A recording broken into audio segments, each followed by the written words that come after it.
Good morning, I'm Ted Kofi, and welcome to another in my posts in the series Truth Telling. Today I'm going to talk about the world, your place in it, and what we together ought to do within it. First of all, this is going on my YouTube channel, so if you could kindly hit the subscribe button, hit the bell button so that you're notified of when new posts come up. And both of those activities basically support me and help me to put forward further content. Now, the world and your place in it. We've been given a whole pile of false divisions of the nature of the world in which we live. These divisions are maintained and sustained by a media narrative coming from very few sources, but played out globally 24/7, literally constantly throughout the time. And so after decades of playing the same media narrative, I'm not surprised that you and I, people all over the world, have formed very fixed views of the nature of, yeah, we got it. This is what life is like. It's not like that at all. And I'll tell you what's unraveled the falsity, the falsehoods in the media narrative you and I have been offered all these decades. It's the pandemic and the actions of the people who are managing the world's response to this pandemic has blown open all the lies that we have been fed. Look at it this way. Let's take a bicycle wheel. Okay, it's got lots of radials going out from the hub to the outer rim of the wheel. There may be 50, 60 of these spokes. And whereas each one of these spokes ends up at a different point on the perimeter, on the circumference of the wheel, every single spoke comes back down to the hub of the wheel. Put another way, if, for example, because we are all so incredibly diverse, I mean, this is the point of the world. Where I come from in Africa, there are 55 different countries.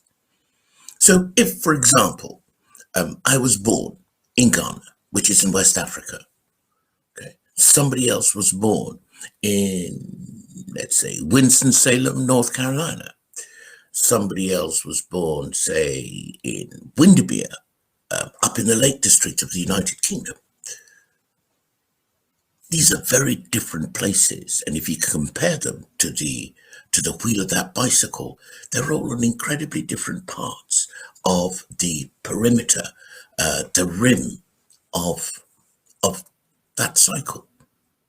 And yet, what I'm saying, and the truth is, that whether it's Windermere, whether it's Winston-Salem, whether it's a Dumasi Crobber, which is where I'm from, okay, all points lead to that central hub of the wheel, because the life we live is one thing and not another. What varies spectacularly is its manifestation on the face of this earth. Now, it is by highlighting the different parts on the rim of that wheel that those who seek to control and manipulate our behavior have managed to make you feel that you have nothing in common with me and that I have nothing in common with you. In fact, apart from pretending to be gentlemanly and kind to each other, we are actually totally adversarial. Put another way, we have not yet learned to understand that living on this planet is a question of win-win. For example, the much vaunted lifestyle and wealth of the West would be completely impossible without strategic mineral resources, about 40% of which on the planet come from Africa. What that means is that your welfare and the welfare of people in Africa are inextricably linked. However, somebody has taught you and me that you're my enemy, that I'm your enemy, and that rather than win-win, you won't win unless I lose. And so the conflict starts. So this is how we are perfectly divided in life and the universe. And really, you've got to ask yourself, who does that benefit? Cui bono, as the lawyers ask. And it would only benefit somebody who needs for you and I to be in conflict to their ends. Now, let's have a look at how similar the Western experience and the African experiences are, even though somebody's told you, oh, no, don't even think about comparing yourself to those awful black people from Africa because you're superior and they're awful and inferior. Okay, I'll tell you exactly how we're peas out of the same pod. In Africa, people were raised to think that they were inferior. This project was very carefully managed through religion, politics, geopolitics, militarily, and latterly economically.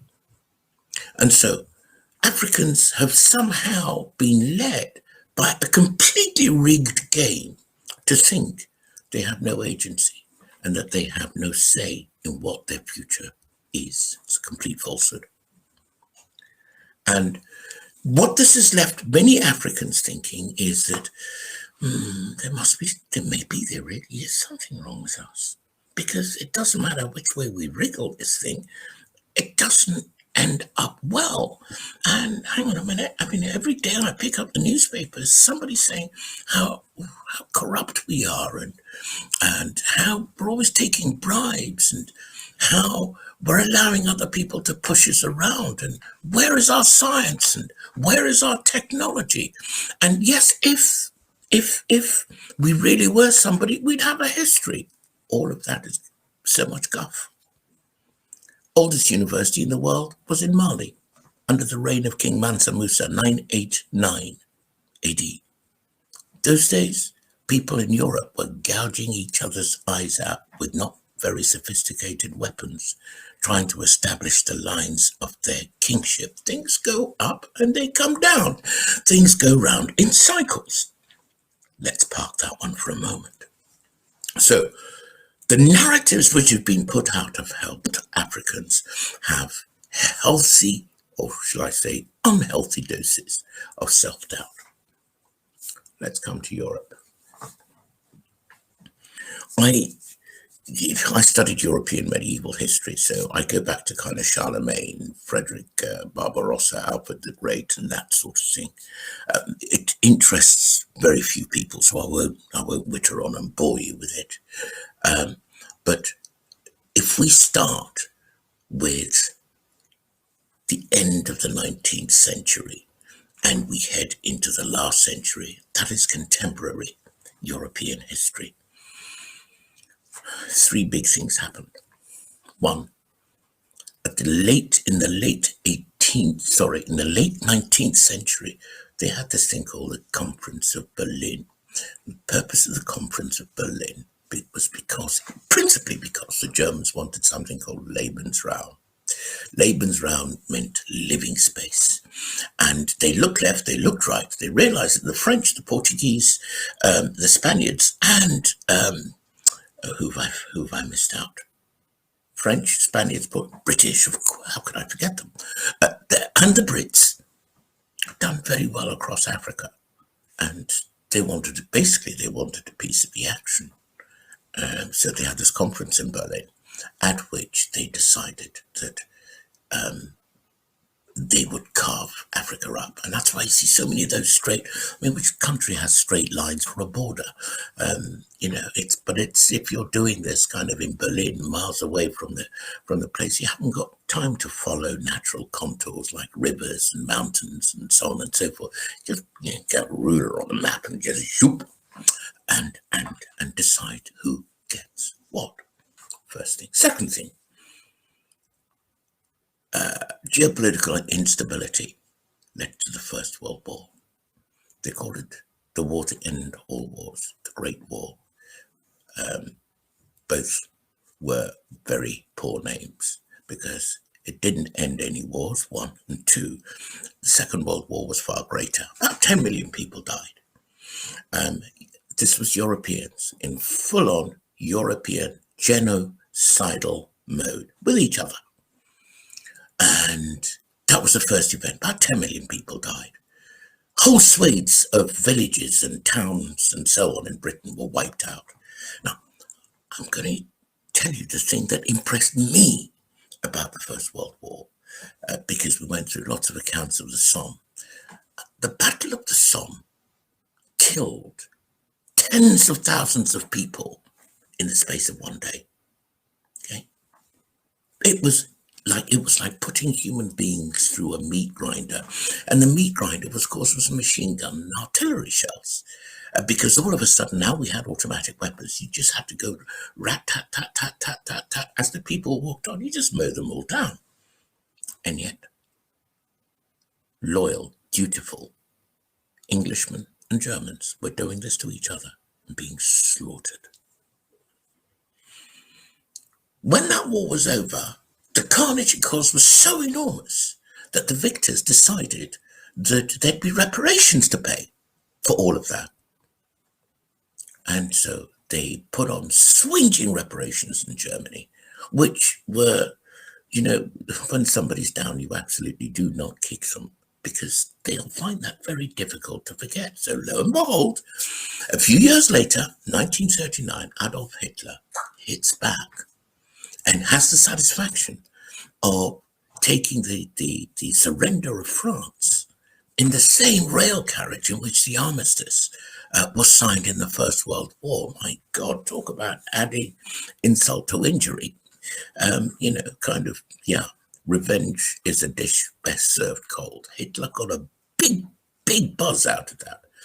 But those aren't the points. Point is, Second World War, estimated 60 to 80 million soldiers, and this time civilians, were killed. Not only that, it gave the Americans the opportunity to test out the new doomsday weapon, which was nuclear weapons. A couple were dropped. Not one, two were dropped. Nagasaki, Hiroshima. We now, as a race, stared the precipice. We looked into the abyss because we now had the means of ending everything on this planet. Now, think about it this way. I know that the accounts I learnt of the Somme informed me that there is no way in heaven or hell that I, a civilized human being, would ever end up in the infantry corps in any army. Because quite a bit, I didn't mind the bullets and so on so much, but it was the idea of looking a human being in the face and sticking a knife into them and watching them and thinking that was normal. Sorry, not me. That was how I became interested in the Air Force. That's why I joined the Air Cadets later on, because if human life had to be taken, it had to be done remotely. You didn't have to look into the eyeballs to see what you were doing to them, and you could kind of borderline live with that. But, and I don't mention that trivially. I mention that as the evolution of a human being living with the reality that this is the future he may be headed towards. Now, the biggest takeaway from that situation is the recognition that the people who had been taught that they were the upstairs people, Europeans, you were supposed to be better than those awful Africans out there, and Asians, and other indigenous people, of the world. You were supposed to be better. Look at the rubbish you were perpetrating on yourselves. Not on, this wasn't even on other people. This was on you. That is where people from the West should have stopped and thought, so we're supposed to be rather better than the others, and we're doing this? Think about that.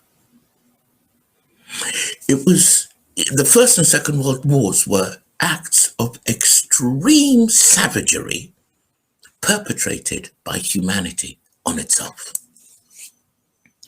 So this is where you get to understand that there's something wrong with this faux supremacism of people of European origin. Look at their behavior.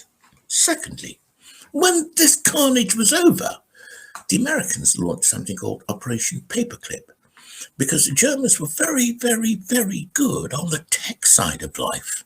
And they had started basically producing intercontinental ballistic missiles, or the baseline technologies that would enable people to throw rockets from one country to the other, hundreds, maybe even thousands of miles away. And the Americans thought, there is no way in heaven or hell we're going to allow, those vanquished people to maintain this technology. And for God's sake, what if it falls into the hands of our arch enemies, the Russians?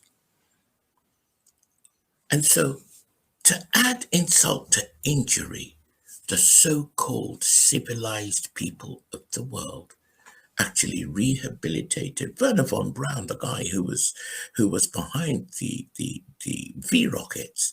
And I've watched so many film clips of what the V bombs, the vengeance weapons by Hitler, what they did to London. Horrific, absolutely. I mean, you'd be sitting in your house and all of a sudden these things would come down and just destroy kind of whole streets at a time. Werner von Braun was a Nazi. You don't get to those high echelons without being a member of the Nazi party. And it was the Nazis who had committed the other infamia, taboo of genocide, killing. Look, they murdered 6 million Jews, as you know, on an industrial basis without so much as a by your leave.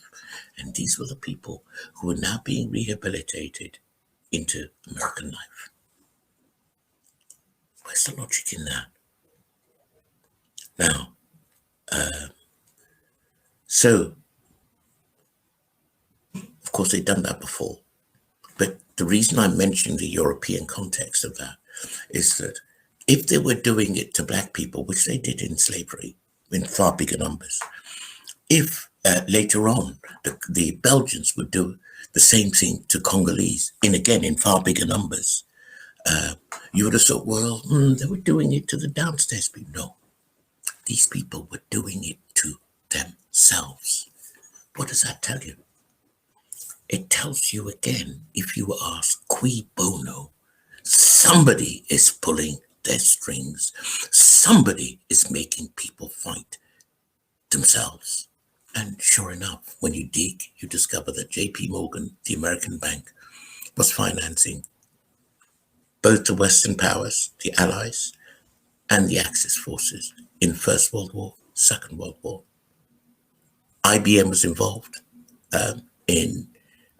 through its subsidiary in many of the activities that supported the Nazi cause. So you can see that if we go back to that spoke, we are all fundamentally connected.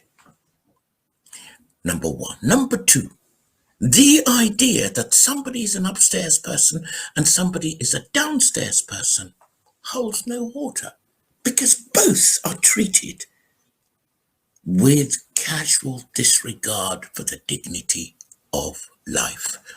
And this is where we start to wake up to where the reality really lies. Some of you who are watching this video, if you're people of European origin, have so long been told that you are superior to a person who looks like me, that you deserve and have more worth and therefore privileges than people who look like me, that you can't get that idea out of your head, that you are willy-nilly ipso facto superior. But the narrative I've given you now should make you pause for thought and recognize that however different the spokes are on the cycle, depending on where they end up on the rim of the wheel, we all meet at the hub, at the center. And that tells us something else which is really fundamental. When all of this madness is over, when the people who are pushing you and me around to their own ends and interests are over, this idea of upstairs people and downstairs people is for the birds. It may hurt you, and a lot of people are actually complying with the lockdown regimes, the false narratives that are going on about the medical strategies, the false news which is being provided as propaganda, while other bits of news are censored. Some of you are going along with that because you believe that when all of this thing settles down, you will still bounce back with your privilege in place. Let me tell you, it happened once at the Somme in the First World War. It happened twice in the Second World War. It happened at Nagasaki and Hiroshima. Let me tell you, your life isn't worth any more than the next manifestation of life down the road, which is why when I talk about the world and your place in it, you must recognize that your place in it is as genus Homo sapiens, human being. Oh, one from Windermere, not one from Winston-Salem, not one from Little Rissington, not one from Odumasi Krobo, not one from Kiambu, not one from whatever neck of the woods you think you come from. We come from one place, that is the earth of humanity. That is why when you see falsehoods being perpetrated by those who claim they're on your side because they claim that you have more privilege lies than anybody else, they don't give a damn. You are so much fuel for their fire. You're just another log. They'll toss you onto the fire to keep the fire burning. You're just another insect in their way on whatever their demonic trip is. You're just another insect. They'll just squish you like a... Do you remember Bugs Life, that cartoon? Yeah, they'll just squish you like a little bug. And that is why any dream you hold today that you're going to hold out because, when all of this stuff settles down, you're going to come back as the exalted person who was culled at the Somme, who was culled at Arnhem, who was culled in the First and Second World Wars. That's a pipe dream. It was a lie they sold you. And if you bought it before, unbuy it now. Give it back to them and speak up for your rights. Thank you very much for listening.